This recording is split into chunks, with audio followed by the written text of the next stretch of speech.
जी हाँ मित्रों, साल 2025 का दूसरा और आखिरी सूर्य ग्रहण 21 सितंबर को लगने जा रहा है। इस ग्रहण के दौरान हमारी माता और बहनों को क्या करना चाहिए और क्या नहीं करना चाहिए, वह हम आपको इस वीडियो के माध्यम से बताएंगे। और यह सूर्य ग्रहण कहाँ कहाँ दिखेगा वह भी इस वीडियो में पता चलेगा। साथ ही कुछ ऐसी राशियाँ हैं जिनकी किस्मत बदलने वाली है, क्योंकि मित्रों ग्रहण के दौरान मनुष्य की राशियाँ भी प्रभावित होती हैं और शुभ और अशुभ संकेत देती हैं। क्योंकि 21 सितंबर को लगने वाला यह सूर्य ग्रहण कोई साधारण सूर्य ग्रहण नहीं है। मित्रों, वीडियो में आगे बढ़ने से पहले अगर आप सभी लोग हमारे चैनल पर नए हैं तो चैनल को सब्सक्राइब करें और इस वीडियो को शेयर अवश्य करें। साथ ही जय श्री हरि विष्णु कमेंट अवश्य करें। मित्रों, सूर्य ग्रहण कोई साधारण खगोलीय घटना नहीं है, बल्कि धार्मिक और ज्योतिषीय दृष्टि से भी अत्यंत महत्वपूर्ण मानी जाती है। जब सूर्य, चंद्र और पृथ्वी एक ही रेखा में आ जाते हैं और चंद्रमा सूर्य को ढक लेता है, तब सूर्य ग्रहण घटित होता है। शास्त्रों में इसे शुभ माना गया है, क्योंकि इस दौरान सूर्य की तेजस्विता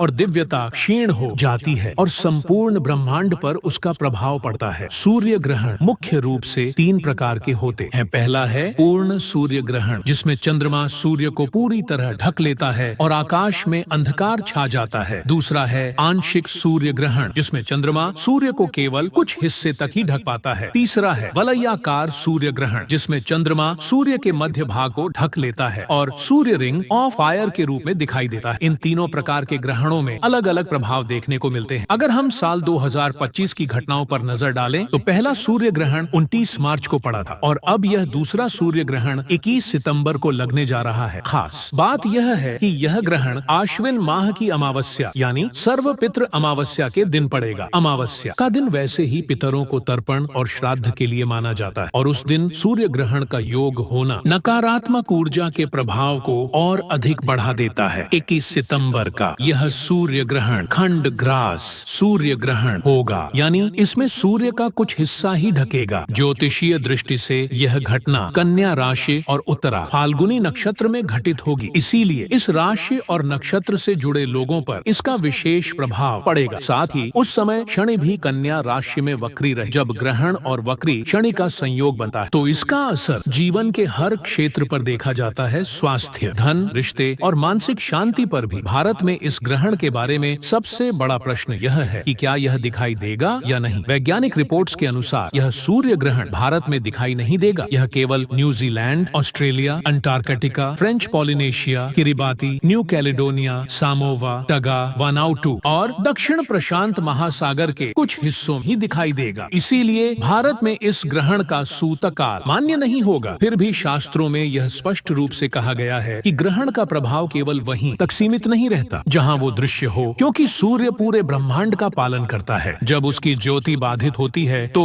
उसका कंपन हर जगह महसूस किया जाता है। इसीलिए भारतीय धार्मिक परंपराओं में भले ही सूतकाल मान्य ना हो, लेकिन सावधानियां और उपाय अपनाना आवश्यक माना गया है। विशेषकर गर्भवती महिलाओं को इस समय सजग रहना चाहिए, क्योंकि ग्रहण का प्रभाव सबसे अधिक गर्भ में पल रहे शिशु पर पड़ता है। इस ग्रहण की अवधि भारतीय समय अनुसार रात 10:59 से शुरू होकर 3:23 तक पर समाप्त होगी। लगभग 4 घंटे 24 मिनट तक चलने वाला यह ग्रहण ज्योतिषीय और धार्मिक दृष्टि से बहुत गहरी छाप छोड़ने वाला है। इसलिए आवश्यक है कि हर कोई इसके प्रभावों को समझे और धर्म शास्त्रों के अनुसार आवश्यक नियमों का पालन करे। सूर्य ग्रहण का प्रभाव हर व्यक्ति के जीवन पर अलग अलग रूप में पड़ता है। शास्त्रों के अनुसार जब भी ग्रहण लगता है उस समय प्रकृति की ऊर्जा सबसे अधिक असंतुलित हो जाती है। आकाशीय पिंडों की गति और उनके बीच बनने वाला यह विशेष संयोग न केवल पृथ्वी पर रहने वाले जीवों को प्रभावित करता है, बल्कि मन, मस्तिष्क और आत्मा पर भी असर डालता है। इसीलिए ग्रहण काल को अशुभ माना गया है और इस दौरान कई प्रकार के कार्यों पर रोक लगाई जाती है। कहा जाता है कि जब सूर्य चंद्रमा द्वारा आच्छादित होता है तो उसकी दिव्य किरणों का प्रवाह कम हो जाता है। यह स्थिति देवताओं और मनुष्यों दोनों पर विपरीत प्रभाव डालती है। सूर्य भगवान को शास्त्रों में समस्त ऊर्जा का स्रोत माना गया है। वे स्वास्थ्य, धन, यश और आत्मबल के दाता हैं। जब उनकी शक्ति बाधित होती है तो जीवन में कई तरह की रुकावटें आ सकती हैं। इसीलिए ग्रहण काल के दौरान शुभ कार्य वर्जित माने गए हैं। 21 सितंबर 2025 का यह ग्रहण भले ही भारत में दिखाई ना दे, परंतु इसका प्रभाव राशियों पर तो अवश्य ही पड़ेगा। विशेष रूप से कन्या राशि और उत्तरा फाल्गुनी नक्षत्र के जातकों को इस समय सावधानी बरतनी चाहिए। उनके लिए यह ग्रहण ग्रहण मानसिक तनाव, स्वास्थ्य संबंधी समस्या या संबंधों में कठिनाई का कारण बन सकता है। अन्य राशियों के लिए भी यह ग्रहण कोई न कोई परिवर्तन लेकर आएगा। किसी को आर्थिक लाभ होगा तो किसी को हानि का सामना भी करना पड़ सकता है। चलिए मैं आपको बताता हूँ कि वह कौन सी ऐसी राशि है जो इस ग्रहण के प्रभाव से धनवान बन सकती है। प्रिय श्रोताओं, 21 सितंबर 2025 को लगने वाला सूर्य ग्रहण ज्योतिषीय दृष्टि से हर राशि पर अपना प्रभाव डालेगा। इस समय आकाश में बनने वाला यह विशेष संयोग किसी न किसी रूप में सभी के जीवन को प्रभावित करेगा। मेष राशि वालों के लिए यह समय ऊर्जा और स्वास्थ्य की दृष्टि से थोड़ा चुनौतीपूर्ण रहेगा। मानसिक तनाव बढ़ सकता है और कामों में देरी भी हो सकती है। वृषभ राशि के जातकों को घरेलू मामलों और परिवार के बीच संतुलन बनाए रखने की आवश्यकता होगी। रिश्तों में छोटे मोटे मतभेद आ सकते हैं और आर्थिक मामलों में धैर्य रखना उचित रहेगा। मिथुन राशि वालों को संवाद और दस्तावेजों में सावधानी बरतनी होगी। उनकी वाणी से गलतफहमियां जन्म ले सकती हैं और पढ़ाई या यात्रा में अड़चने आ सकती हैं। कर्क राशि वालों के लिए यह ग्रहण मन और परिवार से जुड़ा हुआ है। भावनाएं अस्थिर हो सकती हैं और निर्णय लेने से पहले परिवार के बुजुर्गों की राय लेना जरूरी रहेगा। सिंह राशि वालों का आत्मविश्वास थोड़ा डगमगा सकता है। स्वास्थ्य का विशेष ध्यान रखना होगा और आंखों तथा धूप से जुड़े मामलों में सतर्कता जरूरी होगी। अब बात करें कन्या राशि की, तो यह ग्रहण विशेष रूप से इनके लिए अधिक प्रभावकारी रहेगा। इस समय मानसिक दबाव, स्वास्थ्य संबंधी परेशानी और कार्य क्षेत्र की चुनौतियां सामने आ सकती हैं। उत्तरा फाल्गुनी नक्षत्र के जातकों को भी इस ग्रहण का गहरा असर महसूस होगा। गर्भवती महिलाएं विशेष सतर्क रहें, घर के वातावरण को शांत बनाए रखें और ईश्वर का स्मरण अवश्य करें। तुला राशि वालों को अपने संबंधों और साझेदारी में सावधानी रखनी होगी। रिश्तों में गलतफहमी हो सकती है और आर्थिक निर्णय सोच समझकर लेना होगा। वृश्चिक राशि के जातकों को अपने स्वास्थ्य और छिपे हुए मामलों में ध्यान देने की आवश्यकता हो। पुराने रोग दोबारा सामने आ सकते हैं, लेकिन साधना और मंत्र जप से राहत मिलेगी। धनु राशि वालों के लिए यह ग्रहण शिक्षा और यात्राओं में विलंब लेकर आ सकता है। योजनाएं बदल सकती हैं, परंतु धार्मिक कार्य और दान पुण्य उन्हें संबल देंगे। मकर राशि वालों को करियर और जिम्मेदारियों से संबंधित दिक्कतों का सामना करना पड़ सकता है। उन्हें धैर्य और संयम से काम लेना चाहिए। कुंभ राशि वालों के लिए यह ग्रहण सामाजिक और तकनीकी मामलों में चुनौती ला सकता है। विचारों को ठहर कर परखना होगा और जल्दबाजी में निर्णय लेने से बचना होगा। मीन राशि वालों के लिए यह समय भावनाओं और आर्थिक योजनाओं में सतर्कता बरतने का है। स्वास्थ्य का विशेष ध्यान रखें और दान, भक्ति और भगवान का स्मरण करके ग्रहण का कुप्रभाव कम किया जा सकता है। इस प्रकार यह स्पष्ट है कि यद्यपि यह ग्रहण भारत में दिखाई नहीं देगा, फिर भी इसके सूक्ष्म प्रभाव हर राशि पर पड़ेंगे। विशेषकर कन्या राशि और उत्तरा फाल्गुनी नक्षत्र के जातकों को अधिक सतर्कता रखनी होगी। लेकिन शास्त्र यही बताते हैं कि जब भी ग्रहण हो तब सावधानी, संयम और भक्ति का मार्ग अपनाना चाहिए। भगवान का नाम लेना चाहिए, मंत्र जाप करना चाहिए और दान पुण्य अवश्य करना चाहिए। ऐसा करने से ग्रहण का कोई भी नकारात्मक प्रभाव हमें छू भी नहीं पाए और यह समय हमारे लिए कल्याणकारी सिद्ध हो जाएगा। ग्रहण काल में गर्भवती महिलाओं के लिए शास्त्रों में विशेष नियम बताए गए हैं। कहा जाता है कि इस समय गर्भ में पल रहा शिशु अत्यधिक संवेदनशील होता है। सूर्य किरणों का प्रभाव शिशु पर सीधा पड़ सकता है, जिससे उसके शरीर और मन पर दुष्प्रभाव हो सकता है। इसीलिए गर्भवती महिलाओं को ग्रहण के समय घर से बाहर नहीं निकलना चाहिए और सूर्य की ओर देखने से तो पूर्ण रूप से बचना चाहिए। धार्मिक मान्यताओं के अनुसार इस दौरान घर के मंदिर के पट भी बंद कर देने चाहिए। ग्रहण काल में देवता भी प्रभावित होते हैं, इसलिए उनकी मूर्तियों का स्पर्श या पूजा पाठ निषिद्ध मानी जाती है। इस समय केवल मंत्र जाप और भगवान का ध्यान करना उचित है। गीता, रामायण या अन्य धार्मिक ग्रंथों का पाठ करना भी कल्याणकारी माना जाता है। ग्रहण का समय सदा से ही रहस्यमय माना गया है। जब आकाश में सूर्य या चंद्रमा पर छाया पड़ती है तो उसे केवल एक खगोलीय घटना मानना पर्याप्त नहीं है, बल्कि हमारे धर्म ग्रंथों ने इसे जीवन और अध्यात्म से जोड़कर भी समझाया है। इसी कारण से प्राचीन काल से ही लोग ग्रहण को केवल देखने भर की घटना न मानकर अपने आचार विचार और दिनचर्या में विशेष नियमों का पालन करते आए हैं। कहा जाता है कि जब सूर्य की किरणें या चंद्रमा की रोशनी बाधित हो जाती है तब प्रकृति का संतुलन प्रभावित होता है और उसका सीधा असर भोजन, पानी और यहाँ तक कि मनुष्य की मानसिक दशा पर भी पड़ता है। यही कारण है कि ग्रहण काल में भोजन करना वर्जित बताया गया है। शास्त्रकारों का मानना है कि जब सूर्य अपनी पूरी तेजस्विता से चमक नहीं पाते, जब उनके प्रकाश पर राहु केतु की छाया पड़ती है, तो उस दौरान वातावरण में मौजूद ऊर्जा दूषित होने लगती है। ऐसा भी कहा गया है कि ग्रहण के दौरान रखा गया अन्न और जल केवल भौतिक रूप से ही नहीं बल्कि सूक्ष्म स्तर पर भी प्रभावित हो जाता है। उसमें एक प्रकार की नकारात्मकता प्रवेश कर जाती है जो देखने में दिखाई नहीं देती लेकिन शरीर और मन दोनों को नुकसान पहुंचा सकती है। इसीलिए यह नियम बनाया गया कि ग्रहण के समय कुछ भी खाने पीने से बचना चाहिए। परंपरागत रूप से यह उपाय बताया गया है कि ग्रहण शुरू होने से पहले ही भोजन बना लेना चाहिए और उसे सुरक्षित रखकर उसमें तुलसी दल या कुशा घास डाल देनी चाहिए। तुलसी को सबसे पवित्र और दिव्य पौधा माना गया है। यह न केवल औषधीय गुणों से भरपूर है बल्कि धार्मिक दृष्टि से भी अत्यंत पूजनीय है। कहा जाता है कि तुलसी दल डालने से भोजन पर ग्रहण का दुष्प्रभाव नहीं पड़ता और उसका सेवन ग्रहण के बाद भी सुरक्षित रूप से किया जा सकता है। कुशा घास का भी वही महत्व बताया गया है। यह दोनों ही तत्व भोजन और जल को शुद्ध बनाए रखते हैं। गर्भवती महिलाओं के लिए ग्रहण का समय और भी संवेदनशील माना जाता है। शास्त्रों में बार बार यह चेतावनी दी गई है कि गर्भवती स्त्रियों को इस अवधि में विशेष सावधानी बरतनी चाहिए। उनसे कहा जाता है कि नुकीले या धारदार औजारों जैसे चाकू, कैंची, सुई, धागा आदि का प्रयोग बिल्कुल नहीं करना चाहिए। यह विश्वास है कि इस प्रकार के उपकरणों का इस्तेमाल गर्भस्थ शिशु पर प्रतिकूल असर डाल सकता है। इसी तरह ग्रहण के दौरान झुककर कोई भी काम करने से भी बचना चाहिए। पुरानी मान्यता है कि इससे शिशु को शारीरिक या मानसिक हानि हो सकती है। यही कारण है कि परंपरागत रूप से गर्भवती स्त्रियों को ग्रहण के समय केवल आराम करने, मंत्र जप करने और भगवान का ध्यान करने की सलाह दी जाती रही है। गर्भवती स्त्रियों के पेट पर गेरू का लेप करने की भी परंपरा रही है। ऐसा विश्वास किया जाता है कि यह गेरू ग्रहण की नकारात्मक ऊर्जा को शिशु तक नहीं पहुंचने देता। यद्यपि यह आज के समय में एक अंधविश्वास जैसा लगे, लेकिन हमारे पूर्वजों ने इसे एक सुरक्षा कवच की तरह अपनाया था। इसके पीछे उनका उद्देश्य यही रहा होगा कि स्त्रियां ग्रहण के दौरान किसी भी जोखिम से बची रहें। ग्रहण के समय भजन, कीर्तन और मंत्र जप का अत्यधिक महत्व बताया गया है। ओम सूर्याय नमः, ओम नमो भगवते वासुदेवाय जैसे मंत्र इस काल में विशेष रूप से फलदायी माने जाते हैं। शास्त्र कहते हैं कि जब पूरी सृष्टि असंतुलित अवस्था में होती है तब भगवान के नाम का स्मरण करना साधक को सुरक्षा प्रदान करता है। यह काल तपस्या और ध्यान का अवसर माना जाता है। ग्रहण के दौरान बच्चों, बुजुर्गों और बीमार व्यक्तियों को भी विशेष रूप से सावधान रहने की सलाह दी जाती है। यदि ऐसे लोगों को भूख या दवा की आवश्यकता पड़ जाए तो केवल तुलसी या कुशा से शुद्ध किया हुआ भोजन ही लेना चाहिए। ग्रहण समाप्त होने के बाद स्नान करने की परंपरा बहुत प्राचीन है। गंगा जल से आचमन करना और पूरे घर में गंगा जल का छिड़काव करना अनिवार्य माना जाता है। यह कार्य न केवल आध्यात्मिक दृष्टि से पवित्र है बल्कि वातावरण को भी शुद्ध करने वाला माना गया है। स्नान और शुद्ध वस्त्र धारण करने के बाद लोग अपने देवालय में दीपक जलाते हैं, भगवान की पूजा करते हैं और परिवार सहित शांति और सुख की कामना करते हैं। दान का भी इस समय विशेष महत्व है। धर्म ग्रंथों में उल्लेख है कि ग्रहण के बाद यदि कोई व्यक्ति अन्न, वस्त्र और धन का दान करता है तो उससे ग्रहण के दोष दूर होते हैं और पुण्य का संचय होता है। यह पुण्य न केवल वर्तमान जीवन को सरल बनाता है बल्कि भविष्य के जीवन में भी सुख और समृद्धि का मार्ग प्रशस्त करता है। दान देने से व्यक्ति का मन निर्मल होता है और उसमें करुणा का भाव बढ़ता है। यही कारण है कि ग्रहण के पश्चात गरीबों और जरूरतमंदों की सहायता करना सर्वोत्तम कर्म माना गया है। ग्रहण काल में कुछ कार्य विशेष रूप से वर्जित बताए गए हैं, जैसे इस समय बाल कटवाना, नाखून काटना, दाढ़ी बनाना, तेल की मालिश करना, दांत साफ करना या सोना। ऐसा कहा गया है कि इस समय शरीर और मन की ऊर्जा असंतुलित रहती है और इन कार्यों से अशुभ फल प्राप्त होता है। इसी प्रकार ताश खेलना, जुआ खेलना या किसी प्रकार के मनोरंजन में लिप्त होना भी अनुचित बताया गया है। वास्तव में जब वातावरण नकारात्मक ऊर्जा से भरा हो तो मनुष्य का मन भी स्वतः नकारात्मक विचारों की ओर झुक जाता है। इसलिए साधक और गृहस्थ दोनों को ही ग्रहण के दौरान संयम, तप और ध्यान पर केंद्रित रहना चाहिए। जितना अधिक भगवान के नाम का स्मरण किया जाएगा उतना ही अधिक लाभ प्राप्त होगा और ग्रहण का दुष्प्रभाव भी उतना ही कम हो जाएगा। ग्रहण समाप्त होने के बाद कुछ विशेष कर्म करने का भी विधान है, जैसे स्नान करने के बाद घर की सफाई करना, मंदिर के पट खोलना और भगवान की पुनः आराधना करना। इस समय दीपक जलाना और शुद्ध वातावरण बनाना विशेष शुभ माना गया है। गाय की सेवा को भी ग्रहण के बाद अत्यंत शुभ बताया गया है। परंपरा है कि ग्रहण समाप्त होने के बाद गाय को गुड़ और घी लगी रोटी खिलाई जाए। इससे घर में सुख शांति आती है और परिवार की उन्नति होती है। ग्रहण के समय पीपल के वृक्ष का भी विशेष महत्व है। कहा गया है कि ग्रहण समाप्त होने के बाद पीपल के नीचे सरसों के तेल का दीपक जला जलाने से नजर दोष और जीवन की बाधाएं दूर होती हैं। यदि दीपक में काले तिल डाल दिए जाएं तो इसका प्रभाव और भी अधिक हो जाता है। शिव पूजा का भी ग्रहण काल में विशेष महत्व है। शिवलिंग पर दूध चढ़ाना, विशेषकर चांदी के पात्र में रखा हुआ दूध, दोषों का निवारण करने वाला बताया गया है। सूर्य देव को अर्घ्य देना भी ग्रहण के बाद अनिवार्य माना गया है। इससे स्वास्थ्य संबंधी परेशानियां दूर होती हैं और जीवन में तेजस्विता आती है। जिन लोगों की कुंडली में राहु, केतु या शनि से संबंधित दोष होते हैं, उनके लिए ग्रहण का समय उपाय करने का सर्वोत्तम अवसर होता है। इस दौरान सूर्य मंत्र का जाप करना, विष्णु भगवान का ध्यान करना और तुलसी दल के साथ गंगा जल से स्नान करना अत्यंत फलदायी माना गया है। नौकरी और व्यापार में सफलता चाहने वाले लोगों के लिए भी यह काल विशेष लाभकारी बताया गया है। ग्रहण समाप्त होने के बाद तुलसी माता के सामने शुद्ध घी का दीपक जलाकर प्रार्थना की जाए तो व्यापार में तरक्की होती है और नौकरी में पदोन्नति का मार्ग खुलता है। यह भी उल्लेखनीय है कि ग्रहण काल का सूतक केवल उन क्षेत्रों में लागू होता है जहां ग्रहण प्रत्यक्ष रूप से दिखाई देता है। यदि किसी देश या स्थान पर ग्रहण प्रत्यक्ष नहीं दिखाई देता तो वहां सूतक का पालन आवश्यक नहीं माना जाता। फिर भी श्रद्धालु भक्तों के लिए भगवान का ध्यान करना और सावधानी बरतना सदा ही लाभकारी रहता है, चाहे ग्रहण दिखाई दे या न दे। सूर्य ग्रहण का यह अध्याय केवल भय का विषय नहीं है, बल्कि हमें यह याद दिलाता है कि सृष्टि में होने वाली हर खगोलीय घटना का हमारे जीवन पर प्रभाव पड़ता है। यदि हम शास्त्रों के नियमों का पालन करें, संयम और श्रद्धा से साधना करें, तो ग्रहण हमारे लिए एक वरदान बन सकता है। पितरों की शांति के लिए भी यह समय विशेष महत्व रखता है। यदि ग्रहण पितृपक्ष या सर्वपितरी अमावस्या के दिन लगे तो इसका महत्व और बढ़ जाता है। इस समय श्राद्ध, तर्पण और पितरों के लिए प्रार्थना करना अत्यंत पुण्यकारी होता है। जो लोग श्रद्धा से पितरों की सेवा करते हैं, उन्हें उनका आशीर्वाद प्राप्त होता है और जीवन में सुख समृद्धि आती है। ग्रहण का समय हमें यह भी सिखाता है कि हम अपने जीवन को धर्म और नियमों के अनुसार जिए। यह एक चेतावनी भी है कि जब आकाशीय पिंड भी अपने स्वभाव से प्रभावित होते हैं तो मनुष्य को भी अपनी मर्यादा और अनुशासन में रहना चाहिए। इस प्रकार यह स्पष्ट है कि ग्रहण केवल एक वैज्ञानिक या खगोलीय घटना नहीं है, बल्कि हमारे जीवन, शरीर, मन और आत्मा से गहराई से जुड़ा हुआ अध्याय है। इसे समझना, सावधानी से जीना और शास्त्रों के नियमों का पालन करना हर व्यक्ति के लिए आवश्यक है। जो लोग इस समय साधना, दान और भगवान का स्मरण करते हैं, वे ग्रहण के दुष्प्रभाव से सुरक्षित रहते हैं और जीवन में अनेक प्रकार की उन्नति प्राप्त करते हैं।